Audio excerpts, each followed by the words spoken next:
ये बात सन 1990 के आसपास की है और मैं अपना कारोबार करता था। हम लोग वोल्टास ब्रांड के एयर कंडीशनर्स बेचते थे जिनकी सेल काफ़ी कम थी क्योंकि वोल्टास के एयर कंडीशनर काफ़ी महंगे होते थे और लोकल एयर कंडीशनर्स बहुत बनने लग गए थे। मेरी दुकान फरीदाबाद में थी और मैं अपने घर बना रहा था 28 सेक्टर में फरीदाबाद में ही।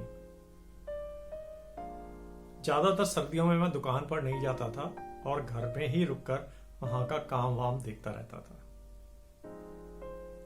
अभी छत पड़ी ही थी कि एक दिन एक सज्जन मेरे पास आए।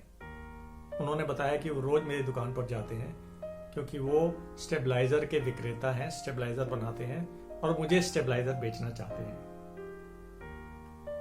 मैंने हंसकर बोला, भैया हम तो वोल्टास के एयर कंडीशनर बेचते हैं, वो भी 25-30 पूरे साल में।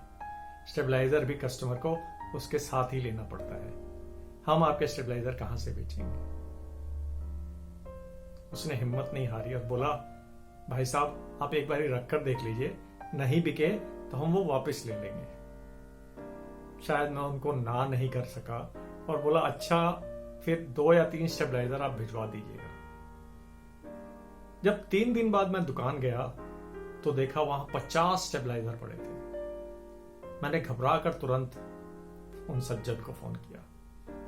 बोले, भैया आप डरिए मत, हमारा माल पड़ा है, बिक जाएगा तो आप हमको पैसे दे दीजिएगा, नहीं तो जब हमारा मन करेगा हम अपने स्टेबलाइजर उठा लेंगे। विश्वास नहीं करेंगे, उसी महीने मैंने वो 50 के 50 स्टेबलाइजर बेच दिए। बिल्कुल सच्ची घटना है। अगर आप नॉर्थ इंडिया में रहते हैं तो आपको पता होगा, वो स्टेबलाइजर मैन्युफैक्चरर थे ब्लूबर्ड के मित्तल साहब, और आज अपनी इन्हीं पॉलिसीज की वजह से एटलीस्ट नॉर्थ इंडिया में वो पूरे छाए हुए हैं। पर मैंने 2 बात सीखी मित्तल साहब से। एक तो ये कि कस्टमर मना भी कर रहा है तब भी हो सकता है उसको अपना पोटेंशियल ना पता हो। और वाकई दूसरी बात और सबसे जरूरी बात कि हमें ही अपनी ताकत का अंदाजा नहीं होता।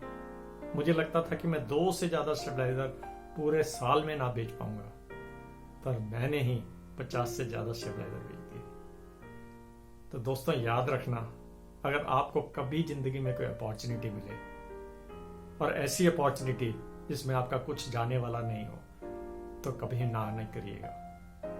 हो सकता है आप अपनी उम्मीद से कहीं अधिक खरे उतरें।